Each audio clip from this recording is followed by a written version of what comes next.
માલિક જ્યારે અહીંયા કણે રૂમમાં તેના પૈસા ગણતો હોય ત્યારે આ નોકર પાછળ એની પીઠ પાછળ ટેપપટ્ટી બાંધીને માલિકના જેટલા પણ પૈસા એ બધા પાછળ ચોંટાડી દે છે। ત્યારે આ માલિક પૂછે છે કે અરે તું અહીંયા કણે શું કરેશ?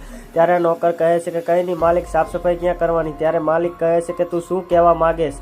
ત્યારે આ નોકર કહે છે કે એમ કહેવા માગું છું કે માલિક સાફ સફાઈ ઉપરવાળા ફ્લોરમાં કરવાની છે કે નીચેવાળા કે આ ફ્લોરમાં?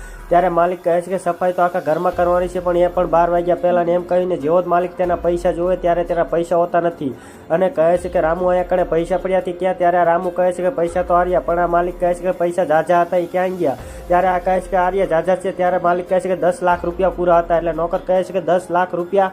નોકર આ વાત સાંભળીને ચોંકી જાય છે, પણ ત્યાં કણે આ છોકરી આવી જાય છે અને કહે છે કે આ તમારા પૈસા નોકરે જ ચોરી કર્યા છે।